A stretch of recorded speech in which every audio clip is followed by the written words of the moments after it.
Market లో invest చేసి మీ డబ్బులు డబుల్ చేసుకోవాలనుకుంటున్నారా? సుందరరామిరెడ్డి గారి లైవ్ సెమినార్ కి అటెండ్ అవ్వండి.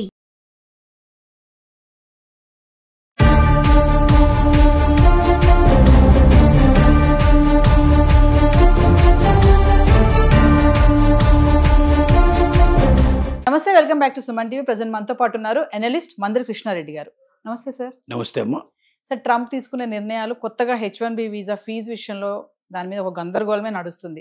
అయితే H1B వీసా పైన వెళ్ళే వాళ్ళ సంఖ్య చాలానే ఉంది. మన ఇండియన్స్ అప్ టు 75% మన వాళ్ళే ఉంటారు అక్కడ. సో ఇప్పుడు కొత్తగా ఏదైతే లక్కీ డిప్లో తీయకుండా అంటే లాటరీ సిస్టమ్ తీసేసి స్కిల్ టాలెంట్ ఉన్న వాళ్ళని అంటే హై ప్రయారిటీ ఎక్కువ జీతం ఉన్న వాళ్ళకే ప్రయారిటీ ఇవ్వాలి అని చెప్పేసి కొత్త రూల్ అయితే తీసుకురావడం జరుగుతుంది. ఏంటి సార్ అసలు ఇది, ఎందుకు ఇలా డెసిషన్స్ మారుతున్నాయంటే?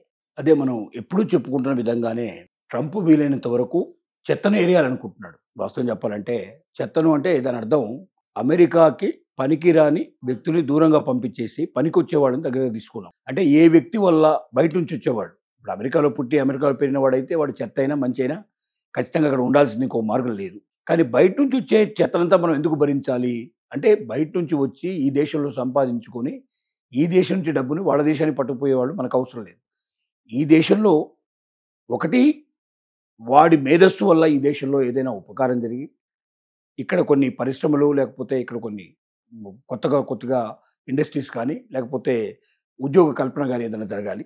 లేకపోయినట్టయితే ఏదైనా దానివల్ల ఆర్థికంగా బలం పుంజుకోగలిగే పరిస్థితి దేశానికి రావాలి. అలాంటి మేధస్సు ఉండేటువంటి గొప్ప వ్యక్తుల్ని మాత్రమే మనం అమెరికాకు ఆహ్వానిద్దాం. వాళ్ళ వల్ల మన దేశానికి లాభం వస్తుంది. దానివల్ల మనకు డెఫినెట్గా ఎంతో కొంత మెరుగుతాం. మనం ఇంకా ప్రపంచ దేశాల్లో నెంబర్ 1 ప్లేస్ నుంచి మనం కిందికి జారిపోకుండా ఇంకా ఎదగడానికి అవకాశం కలుగుతుంది. అంతే తప్ప ఇక్కడ చదువుకోవడానికి వచ్చో ఇక్కడ ఉద్యోగం చేయడానికి వచ్చో ఏదో చిన్న చిన్న ఉద్యోగాలు సంపాదించుకొని ఇక్కడ ఎదిగి మెల్లగా ఇక్కడ శ్రీనివాసం ఏర్పరచుకొని ఇక్కడ ఎంతో కొంత సంపాదించిన దాంట్లో కొంత మిగిల్చి కొంత వాళ్ళ దేశానికి పంపించుకోవాలనుకునేటువంటి ఎవరైతే ముఖ్యంగా మధ్యతరగతి వాళ్ళు ఇట్లా ఉన్నారో అలాంటి వాళ్ళు మనకు అవసరం లేదు. దేశానికి లాభం కలిగేటువంటి వాళ్ళని తీసుకుందాం, నష్టం కలిగే వాళ్ళని పంపిద్దాం అనేది నిర్ణయం. అంటే ఒక విషయం చెప్పండి సార్, మామూలుగా మన వాళ్ళు చాలా మంది అమెరికా వెళ్ళిపోయి ఏ పెట్రోల్ బంక్లోనో ఏ గ్రాసరీ స్టోర్స్లోనో సూపర్ మార్కెట్స్ ఉంటాయి అలాంటి దాంట్లో చేద్దాం, ఇక్కడికంటే అక్కడ కొంచెం డబ్బులు ఎక్కువ వస్తాయని ఆలోచించే వాళ్ళందరికీ కూడా ఇప్పుడు చెక్ పెట్టినట్టు అంటారా? అంటే ఆ పెట్రోల్ బంకుల్లో చేసే వాళ్ళంతా కూడా ఎక్కువ స్టూడెంట్సే ఉంటారు. స్టూడెంట్ వీసా తీసుకొని పోయినట్టు వాళ్ళు ఎవరైతే ఉంటారో అక్కడ స్టూడెంట్గా చేస్తూనే పార్ట్ టైం జాబ్ కింద వాటి చేస్తారు. వాళ్ళు పెద్ద ఫ్యామిలీతో ఉండరు కాబట్టి ఒంటరిగా జీవిస్తారు కాబట్టి ఏదో కొద్దిగా కొంచెం ఇన్కమ్ వచ్చినా కూడా వాళ్ళకి సరిపోతుంది. కానీ కంపెనీస్లో కూడా ఎట్లా అవుతుందంటే పెద్ద గొప్ప వ్యక్తి అందులో పెద్ద పొజిషన్లో పనిచేసేవాడితో పాటుగా వాడికి అసిస్టెంట్స్ కూడా కావాల్సి వస్తుంది. అలాగే ఒక కంపెనీ లేకపోతే ఒక ఆఫీస్ అన్నప్పుడు దాంట్లో 4th క్లాస్ ఉంటాడు, 3rd క్లాస్ ఉంటాడు, 2nd క్లాస్ గ్రేడ్ ఉంటాడు, 2nd గ్రేడ్ ఉంటాడు, అట్లాగే 1st గ్రేడ్ కూడా ఉంటారు. రకరకాల వ్యక్తులు ఉండాల్సి వస్తుంది. ఇప్పుడు అక్కడ ఎవరిని తీసుకోవాలన్నా అమెరికాలో ఎవరిని తీసుకోవాలన్నా కూడా ఇండియా నుంచి వచ్చేవాళ్ళు కానీ లేకపోతే ఇతర దేశాల నుంచి వచ్చేవాళ్ళు కానీ ఇంతకన్నా 4 గింతలు ఎక్కువ పేమెంట్ చేయాల్సి వస్తుంది. తర్వాత వాళ్ళు టైం చాలా తక్కువ, అంటే మార్నింగ్ 8 అవర్స్ ఖచ్చితంగా అంటే 8 అవర్సే పని చేస్తారు. ఒక నిమిషం కూడా ఎక్కువ ఉంటారు అక్కడ. అది అయిపోగానే ఎక్కడ ఉందో పని అక్కడ గిరాట్ వేసేసి వెళ్ళిపోతారు వాళ్ళు అంతే. ఎందుకంటే వాళ్ళు కరెక్ట్ టైంకి వస్తారు, కరెక్ట్ టైంకి వెళ్ళిపోతారు. మన ఇండియన్స్ లేకపోతే ఇతర దేశాల నుంచి వచ్చేవాళ్ళు అవసరం అయితే 1 గంట 2 గంటలు ఎక్కువ ఉండమన్నా ఉంటారు, రాత్రంతా కూర్చొని పని చేయమన్నా చేస్తారు. అట్లా ఏదంటే అది అమికబుల్గా ఉంటారు. రెండోది వీళ్ళకి ఇచ్చే జీతం అమెరికన్స్కి ఇచ్చే జీతం కన్నా 4 రెట్లు తక్కువ ఉంటుంది. అంటే తక్కువ జీతంతో ఎక్కువ పని చేసే అవకాశం ఉంటుంది అనేందువల్ల ఈ 2nd 3rd గ్రేడ్లో 4th గ్రేడ్లో ఉండేటువంటి వాళ్ళు కూడా తీసుకుంటారు. అంటే అమెరికన్స్ తీసుకున్న దానికన్నా వీళ్ళని తీసుకోవడం బెటర్ అనే ఉద్దేశం. అందువల్ల వీళ్ళకి కూడా ఇప్పుడు బాగా అక్కడ విపరీతమైన డిమాండ్ ఉంది. కానీ ఇప్పుడు ట్రంప్ వచ్చిన తర్వాత ఏం చేస్తున్నాడు ఈ పరిస్థితి లోపల, 2nd టైం వచ్చిన తర్వాత వీళ్ళందరూ మాకు అక్కర్లేదు, జల్లడ పట్టేస్తాం. ఇంతకుముందు లాటరీ విధానంలో ఏమవుతుందంటే దాంట్లో చిన్నవాడు వస్తున్నాడు, పెద్దవాడు వస్తున్నాడు, అన్ని రకాల వాళ్ళు వస్తున్నారు. ఒకసారి ఆ టైంకి ఈ పీరియడ్ నుంచి ఈ పీరియడ్ ఉండే వాళ్ళకు లాటరీ తీస్తారు. ఆ లాటరీలో 75 నుంచి 85 వేల ఉద్యోగాలు ఒక సంవత్సరానికి నిర్దేశిస్తున్నాడు H1B వీసా లోపల. అంటే అందులో స్కిల్ ఉండొచ్చు, ఎవరైనా ఉండొచ్చు, అందరికీ కలిపి మొత్తం అన్ని దేశాల వాళ్ళ కలిపి అందరు కలిపి దాంట్లో లాటరీలు వేసి కిందకి పైగా వేసేసి దాంట్లో వచ్చి 85,000 టోటల్గా తీసేస్తే అంటే మిషన్ ద్వారా తీసేస్తారు, ఆటోమేటిక్గా వచ్చేస్తాయి 85,000 వచ్చేస్తాయి. 85,000 ఎవరు ఉన్నాయో వాడు ఉద్యోగం. మన దాంట్లో ఏంటి ఇండియన్స్వే దాంట్లో 4 times to 5 times ఉంటాయి. ఇండియా నుంచి అప్లై చేసేవాళ్ళు చాలా ఎక్కువ మంది. మొత్తం అందరూ కలిసి ఒక 100 ఉంటే వీళ్ళు 500 ఉంటారు, 400 పైన ఉంటారు. కాబట్టి ఆటోమేటిక్గా ఏమవుతుందంటే లాటరీ తీసినా ఏది తీసినా కొంత ఎక్కువ సంఖ్యలో ఉన్నవాడు కాబట్టి వీళ్ళకి ఎక్కువ వచ్చే అవకాశాలు. అట్లా 71% టోటల్ ఉద్యోగాల్లో ఇండియన్సే అక్కడికి వెళ్తున్నారు. 11% మాత్రమే చైనీస్ వెళ్తున్నారు. ఇప్పుడు ట్రంప్ చెప్పేది ఏమిటంటే, కొత్తగా ఆలోచించే విధానం ఏమిటంటే, ఎవరైతే ఇప్పుడు ఈ హై శాలరీ తీసుకునే వాళ్ళు ఉన్నారో, మేధా సంపత్తి కలిగిన వాళ్ళు ఎవరున్నారో అలాంటి వాళ్లకు మాత్రమే అవకాశం కల్పించాలి.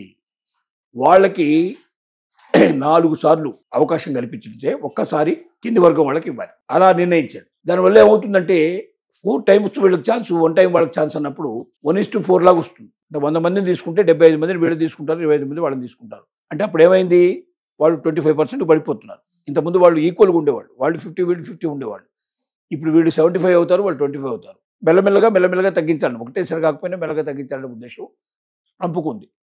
దానివల్ల లాటరీ పద్ధతి కాకుండా హై శాలరీ ఎవరికి వస్తుందో ప్రియారిటీ బేస్ మీద వాళ్ళకి ఎక్కువగా ఉద్యోగాలు కల్పించాలి. మేధా సంపత్తి కలిగిన వాళ్ళు ఎంత ఎక్కువ శాలరీ ఉంటే అంత ఎక్కువ శాలరీ ఉండేవాళ్ళని ఫస్ట్ ప్రియారిటీ ఇద్దాం మనం. తక్కువ శాలరీ వాళ్ళకి ప్రియారిటీ ఇవ్వద్దు. తక్కువ శాలరీ వాళ్ళు మన దేశంలో కూడా దొరుకుతారు, ఇక్కడే తీసుకోవచ్చు. కంపెనీలు ఏమంటున్నాయంటే అలాంటి మేధావులు మన దగ్గర లేరు కాబట్టి మనం బయట దేశాలు తీసుకోవాలని చెప్తుంది. కాబట్టి మేధావుల వరకు అలవ్ చేస్తాం. వీళ్ళు ఎందుకు అలవ్ చేయాలి? వీళ్ళు మన దగ్గర కూడా దొరుకుతారు కదా, second class third class work చేసే వాళ్ళు మన దగ్గర కూడా దొరుకుతారు కదా. వాళ్ళని కూడా ఇతర దేశాలను తీసుకొచ్చి మన వాళ్ళకు ఉద్యోగాలు లేకుండా చేసి వీళ్ళంతా కూడా ఓట్లేసేవాడు. అందుకే ట్రంప్ ఏమంటున్నాడు, తనకు ఓటర్స్ కావాలి, ఓట్ చేసేవాడు ముఖ్యం తప్ప ఏదో ఇంకో దేశం మీద సింపుల్ మనం ఎందుకు చూపించాలి. ఆ రకంగా దీన్ని తగ్గించాలనే ఉద్దేశంతో ఇంకా ఇది క్లియర్ కాలేదు, ఇంతవరకు ఇది నిర్ణయించబడలేదు పూర్తిగా, ఇంకా డిస్కషన్ లెవెల్లోనే ఉంది. బహుశా ట్రంప్ అనుకుంటే ఉంది, రాత్రి తెలుసుకుంటే పొద్దున వరకల్లా మార్నింగ్ కల్లా అయిపోతుంది పరిస్థితి. అలాంటి సిచ్యువేషన్ ఏర్పడ్డా ఆశ్చర్యపడాల్సిన అవసరం లేదు. కానీ ఏదేమైనప్పటికీ ఆ ఆలోచనలో ఉన్నదని మనకు ఇంతకుముందే గత 3 నెలల నుంచి వార్తలు వస్తున్నాయి. ఇప్పుడు వార్తలు ఇంకా బలపడుతున్నాయి.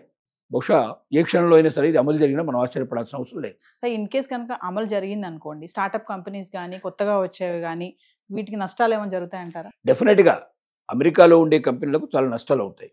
నష్టాలు ఎట్లా అవుతాయంటే, అమెరికాలో ఇండియా కంపెనీస్ కూడా ఉన్నాయి. ఇండియా నుంచి వెళ్ళిన వాళ్ళు, ఇతర దేశాల నుంచి వెళ్ళిన వాళ్ళు కూడా కంపెనీస్ పెట్టుకున్నారు. వాళ్ళ దేశాల నుంచి వాళ్ళకి ఎంప్లాయీస్ని తీసుకొచ్చుకునే ప్రయత్నం చేస్తున్నారు. అలా తీసుకురావడం వల్ల తక్కువ ఖర్చుతోటి కంపెనీ నడపడం వల్ల ఎక్కువ లాభాలు ఆర్జించే అవకాశం ఉంటుందనే ఉద్దేశంతో అక్కడ వాళ్ళు ఆ ప్రయత్నాలు చేశారు. ఆల్రెడీ పెట్టుబడులు పెట్టారు, అక్కడ సెటిల్ అయ్యారు, అంతా అయింది. అప్పుడు ఉన్నటువంటి నియమాల ప్రకారం ఎంతమందినైనా తెచ్చుకునే అవకాశం మనకు ఉంది. కాబట్టి వాళ్ళు ఏం చేసేవాళ్ళంటే ప్రోత్సహించి ఎక్కువ మందిని కట్టించేవాళ్ళు. ఎక్కువ మందిని అవకాశం మీరు రావడానికి ప్రయత్నం చేస్తే దాంట్లో కొంతమంది అయినా సఫలీకృతం అవుతారనే ఉద్దేశంతో అలా 100 మందికి వీసాలు, 85,000 మొత్తం టోటల్ వీసాస్ అంటే దాంతో 5 రెట్లు 6 రెట్లు ఉంటాయి దాదాపుగా. ఒక 4-5 లక్షలు ఎప్పుడు రెడీగా ఉంటాయి. ఈ 4-5 లక్షల్లో ఆల్మోస్ట్ 70% తెలుగు మన ఇండియన్సే ఉంటాయి. ఆ పరిస్థితి ఉంటుంది. సో ఇప్పుడు డెఫినెట్గా అమెరికాలో ఉండేటువంటి పరిశ్రమలకి, చిన్న పరిశ్రమలకి దెబ్బ ఎక్కువ తగ్గే అవకాశం ఉంది. చిన్న పరిశ్రమకి ఎక్కువ గొప్ప మేధావులు అవసరం లేదు. వాళ్ళకి చిన్న స్టార్టప్ కంపెనీలో ఇప్పుడిప్పుడే జూనియర్స్ ఇప్పుడు వస్తున్నట్టు వాళ్ళని పెట్టుకుంటారు. కాబట్టి అక్కడ కంపెనీలకు నష్టమే, ఇక్కడ నుంచి దానికి ప్రిపేర్ రెడీగా ఉన్నవాళ్ళు వీళ్లకు నష్టమే. అక్కడ స్టూడెంట్స్గా ఎవరైతే చేస్తున్నారో వాళ్ళు అలాంటి కంపెనీలలో చేరి కనీసం తమ జీవితాన్ని స్టార్టప్తో మొదలుపెట్టి తర్వాత పై స్థాయికి వెళ్ళాలని కోరుకున్న వాళ్ళకు కూడా నష్టమే. Thank you.